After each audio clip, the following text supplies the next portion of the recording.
What else you were doing when you were fighting? Nothing. You were reading all the time. Oh yeah. I mean, that's not nothing. Yeah. You know what I mean? It's like every actor I know, they got another passion. Because what are you doing when you're not doing that? And what are you if you're not that thing? And the thing is are you an actor or are you a spirit? Are you a human in a different way? And you also act. And that becomes a different thing. I just saw a guy kill himself. He hung himself. He was a big actor back in the early 2000s. Yeah. And he just hung himself a little while ago because the phone wasn't ringing for a long time. And he left 2 kids and a wife behind because all he was wrapped up in is this is what I am. And if I'm not this thing, what would I be? And it's like stopping fighting. Yeah. Now the lights aren't on you. It gets fucking cold in the shade. Who are you now? I've been thinking about this a lot, and I see it a lot. There's a lot of older actors that aren't money actors, but are working actors that's been in a lot of things that do like, they'll do like 1 or 2 episodes in big series, a few of them a year and all that. But now they're not shooting those in the States anymore. Right. And there's far less work and all that. And all you did is you dedicated your life to be an actor, and now you're 45, you're 55, and now the phone's not ringing, and you're not walking into the room seeing your casting director doing auditions 3 times a week, and what are you doing? So I really feel for those guys, but there's this other generation, just a little bit younger, up to about 30-some, that every time I talk to them, like, are you producing? Yes. Because if you're not making your own content, if you're not taking your career and taking control of your career, man, waiting for that phone call, the guy you just mentioned, I feel so bad for people like that. Man, that's death, man. And I feel it because I can see myself in that position. Maybe if What's dude's name? Vito Mortensen? Is that it? Yeah. He's fucking phenomenal. And then what he's done in the last 10 years is like he's producing and direct, like he's doing his own shit, like because that's what's necessary at a certain point, you know. The other thing is almost like, I mean, it rubs you wrong inside because you don't like entitlement, and it's like there's an entitled thing about, oh, the phone ought to ring for me, and it's like that's not happening, man. You got to shake the tree. Yeah. Yeah, I like watching his career. I like watching. I mean, all these people around. You look at like, any of these actors that are like all of a sudden actors. All of a sudden actors. Right? And if you don't realize that all of a sudden is a lie, you're ridiculous. But, you know, they're like, oh, yeah, he got his big break in Breaking Bad or in whatever. And it's like, no, he's been working since Miami Vice as like the doorman and shit. Like, it's like you look at Giancarlo Esposito, massive star. And like, but you didn't know that until 10, 15 years ago. Yeah. You just got to be ready. If you're putting your time in, you're creating yourself, making yourself ready for it, and that happens like the guy that's in Glorious Bastards, the German guy. Yep. Yeah. Awesome. Yeah. Who's the guy? I was trying to think of the show the other day. The dude in Australia, that one of the Stunt brothers directed, and his daughter's in it. I don't know his name. Yeah. The fuck Mr. In Between. Mr. In Between. The greatest series. Anybody see Mr. In Between, man? It is just genius. The first season especially. And especially when you know, like, I mean, just watching it's entertaining, but when you know behind the scenes of what's happened, I mean, it's the Taylor Sheridan story. Yeah. You know, nobody thinks about Taylor Sheridan as an actor that was trying to get a job. No, not anybody, unless you look deeper, and then you go, oh my God, that guy created something out of dirt. Yeah, that's pretty phenomenal. Yeah. There's a lot of examples out there, but you got to weed through. You got to have discernment about what the bad examples are versus what the powerful examples are. So here's the thing that I deal with, and you know, I was talking to this producer yesterday. It'd be easy. See, working hard isn't hard. It's easy to work hard. Anybody can get up and suffer and work hard, but it'd be easy if it was written out for you. Like, what do you work hard at, and what are you wasting your time at? And have an outline. Yeah. But there's no outline. Yeah. It's all unwritten. You got to draw your own outline. Yeah. Yep. It's that responsibility for life, you know? The other thing is people that are thinking about, what should I do? Working with these guys, man, and they're like, what should I do next? And it's like they get paralyzed by too many choices and by analyzing it. And it's like, you know, I was reading this one guy, like, a lot, and he was like, you know, you get tired from thinking. Yeah. Thinking is all your brain does. Yeah. And if you can't get into action, I was just, yeah. You're right. You will get drowsy and sit on the couch thinking until you fall asleep. And if you don't get into action, you never execute. And the only people that are going to win are people that can execute. That's the biggest thing. You told me about this, and I think about it all the time, especially when I'm talking to kids. But anybody, any point in life, whatever you're doing, man. Like I'm talking about, like I wish it was laid out, and I wish there was a game plan, and somebody like tapped me on the shoulder. No, go this direction, do this, do that. It's not there, man. But you got to do action. If you're just waiting, like, what are you waiting for? You got to do action, and that action might be the wrong action, but it'll lead you eventually to the right thing. You'll have an experience at least. Exactly. I remember when I was 12 years old, I was mowing. I worked for this, a boat yard, and I'd mow the lawn and paint the buildings and clean the bathrooms and all that shit. It was like my first job, and I remember mowing the lawn and fucking cleaning these horrible bathrooms where they're all, anyway. And I was like hoping, if aliens could come down and beam me up, or or somebody would drive by and be like, dude, I see all the potential in you, and I'll show you how to crack the code, or aliens going, you're not from here. We tried it out, but it's not working. And it's like, I'd have these fantasies like that.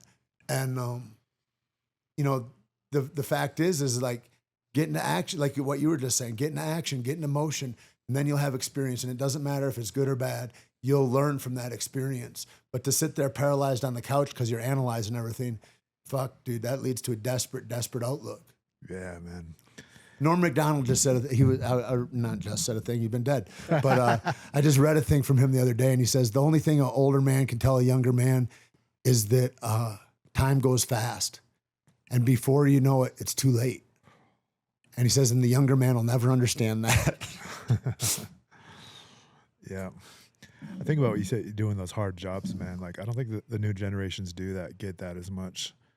Like, digging ditches, working on a roof, doing that hard work when you're a kid that you like that build that character building, those rites. You see all that shit though. I mean, think if you're born right now. I mean, yeah. I'm sorry if you are, because you already missed all the shit. But like if you're born right now, you look at it and you're like, oh, I can flip Jordans on the internet, or I can, people have the promise of Bitcoin millionaire, all that shit. And you're like, you never know what it is to get calluses. Yeah. You never know what it is to play with a butterfly knife until you cut your fingers up, and you're like, oh, and by bleeding, you learn to be more careful, and then you get more adept at the tools. And, but yeah, there is that a bit. I remember, that's why I like all these cowboys we work with in the film business, man. And watch, you know what I mean? I mean, fuck, it's built for hard work. It's built to understand the nature of animals. It's built to understand calmness and how you can be reserved under chaos. And it, like, that life is built in that way. It's beautiful. Them farmers, fuck, man. My goal is to do well in this business where I can retire in some small town somewhere and have animals and have a community. I just want goats. Goats. I watched these little pygmy goats running around in some guy's yard the other day, and I was just like, who's happier than that, to wake up in the morning and see a little pygmy goat just ecstatic, jumping around, falling over? So I think what we said is our goal is to be cowboys someday. Cowboy Cerrone. Yeah, right? Taking care of it. Cowboy posted a picture the other day, him shooting off his horse, and he was like, I wonder if I'd have lived in 1860, if I'd have been on which side of the law. Dash, and I was like, I think I know the answer to that. Think about that. Yeah. I think it was pretty great it's back then. It's a fun movie to make. Just because that's one thing cool about the Wild West is you could just show up to a town and be a sheriff if you were an outlaw, because there's no fingerprints, there's no pictures, whatever. Right. Like, no, yeah, I got. Yeah, a guy like Doc Holliday can go ahead and be with the marshal because they're just pals. They understand a certain thing about each other. Yeah, I love that, man. I love the simplicity of all that. Anyways. All right. I like the cigar thing, man. That one doesn't burn worth a shit. No, it doesn't. Their supplies are low here. They're Padrones. I love. It's my you favorite. Smoking a Padron on the? It's my favorite. Oh man. Yeah. Yeah. I bought a box of them. So this is my new thing. Before we get off. Okay. I'm loving it, man. I go to LA. I find a cigar lounge.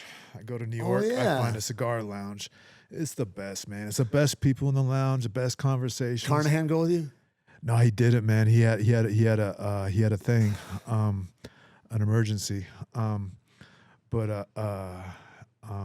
But yeah, you just find a lounge, and it's all really cool people, and it's like we don't drink. I mean, I drink a little bit, but I don't drink. But it's like it's that social, like going to a bar kind of atmosphere. But you're not doing anything dangerous where you're smoking a cigar, and it's nice. Anyway, I'm finding the best cigar lounges. I found one. Fuck, I wish I could give it props right now. It's only 15 minutes from the Burbank airport, and it was super ventilated and super cool. Like this place, Lady Huntington's, amazing. We love it here because you're not getting the smoke from other people. You're getting the smoke from your cigar. Right.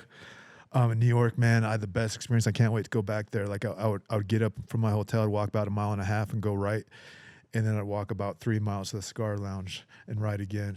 And it's just every day. And it's just like that routine is so awesome, man. Yeah. Yeah. New York's nice for walking. Yeah. It's like you're in a different world. Don't even need to go to the gym. You better. Yeah. Cool, man. So what's going on with Caveman Coffee? Oh shit. Yeah, we need to talk about that, man. So what I'm excited about, the most thing I'm excited about, which we got great coffees, all that stuff. we've been in business how long? Over 10 years. Yeah. 13 years, something like Don't that. even do Long the- time. Don't even do the math. Long time. COVID killed us, all of that, COVID was tough, making a comeback. but we're alive. And we got a great lineup of coffee, fresh roasted coffees. Some of our old ones like Sabertooth and Black Gold are there and blacklisted. Thing I'm super excited about are these hibiscus teas. I can't get enough of them.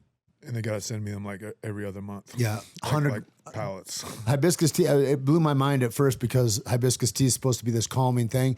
We got 100 milligrams of caffeine in these, and they're fantastic. They taste good. I mean, I don't drink Monsters or anything like that, but this I could guzzle. This is awesome. So what I do is I'm really strict about coffee, not after 1 o'clock.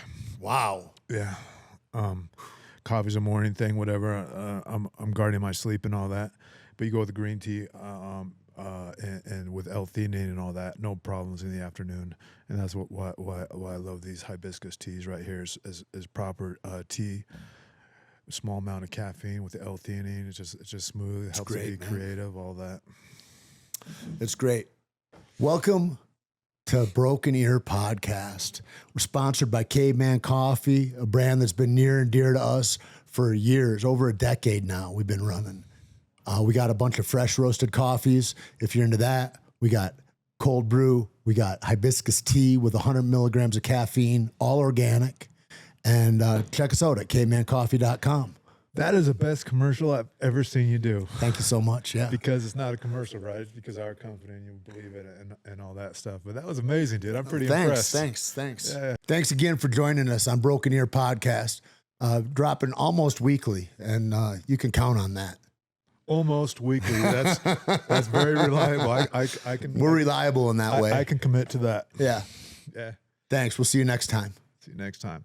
So you took your jacket off there. You reminded me of something. My biggest obstacle for doing all these red carpets and all the thing, whatever, is what the fuck am I gonna wear? Yeah. Now it's not really about fashion and what I know how to dress, right? But I hate wearing toxic fucking deodorant. You wear Right? deodorant? Well, what am I gonna do? Go sweat through my shit? Like I got a scene, whatever. I'm wearing. So you wear the one antiperspirant. That's what I'm talking about. Anti-perspirant. Doesn't that have aluminum in it? All that toxic shit, man. You I gotta, never wear it. The more toxic, the better. So what if you're in a scene? You're gonna sweat through your bright blue shirt. That's how it and all that goes, stuff. baby. That's how it goes. So I now- let wardrobe deal with that. So that's the wardrobe thing. So now I'm gonna wear black. Or I'm gonna layer it up so I can wear whatever. So you can or- be a sponge. exactly. Or these are the worries. These are the real worries that you have of doing a red carpet. Not what am I going to say, not how am I going to pose for the fucking camera. You know what, Although though? I got wrinkles like a motherfucker. You know that? People smoke. People sweat. Yeah, Everybody yeah. knows that. But when I see you and you're sweating, like I'm not listening. Oh, he gets nervous too. What about did I spill coffee down my shirt? That's why I have to have a sweatshirt on the What whole about I got time. wrinkles like a motherfucker? Yeah, because you're old. It's not because I'm old. I got wrinkles because I'm old for sure. But I'm looking at myself in a mirror. Do I really look like, not in a mirror, in a fucking picture? Do I really look like that? Do you know what I never started to think like? What? Until you see certain lighting. Because in different lighting, it's fucking sometimes a nightmare. But it's also from fighting. Like you get really like, do I really look like that? Whenever Right. I'm smiling, I got rubbed up. Right. All this fucking scar tissue from getting punched 1,000 times. When you smile, it pushes all that shit up. Okay, that's me now, I guess. I look at your face and I go, that's a life lived. That's a life lived. Yep. There you go. The fucking Marlboro man now, right? Yep. Yeah. Yep. This is the era. All right. Yeah, cool. And also, you know, still highly attractive, very handsome man. Oh, thank you. Well, I'm not that handsome, and I'm very grateful for that. Because if I was like a good-looking young guy, like a fucking Brad Pitt, He's 60. trying to whatever, you know what I'm talking about? Yeah. He started out whatever. That's a highly competitive world right there, right? There's Sure. a lot of young, beautiful If actors. that's all you have going for you. Fucking it. But Yep. even if you're a great actor, it's still like you got to have that fucking thing. Yeah. But I got that fucking thing. Is like, oh, that's an interesting, ugly motherfucker. Yeah, that's an interesting face. Interesting face. Yep. Yeah, exactly. Yep. So it's better to be interesting than. It's got longevity to it, you know? And then when the looks fade, I mean, those people got to be crestfallen. There's roles that we do too. Like me and you audition for all the same roles, and it'll come down the line. It's like, well, that's clearly Tait. I can't pull off that gravity like Tait can. Everybody And thinks then- we're the same person anyway. Well, no, we're a little bit different. For sure. Like, I can be a motorcycle cop or some shit, right? I can Right, trim, I can right, trim right, my beard right, down right, and right. do that. And okay, that one's more me. I can be that. Yeah. one. Yeah. I can be that for the right money. Yeah. For 2 days, I can't be that. I'm What sorry. were you in that Gen V? What was your character's name? Vicor. Vicor. You're fucking Yeah, Vicor, that was man. great, man. Yeah. Yeah. I could see What a me- hoot that was. I could see God me damn. coming there with a It'd be awesome. That's It'd be you, awesome. man. Yeah. Then I get to jerk off in the whole, I mean, spoiler alert. My hammer. Yeah. Yeah. That was fun, man. But in Terminalist, I think I'm a better CIA agent. Well, no. Oh, I didn't even know you were a CIA agent. Yeah, CIA a spoiler. operator. Yeah, but you could be undercover though, so I take that. I am back. undercover. There you go. Always. Yeah. I try to be, but I stick out a little bit. I don't know the world of us. Thanks for joining us. We'll see you next time. This is our third goodbye. Drink caveman coffee.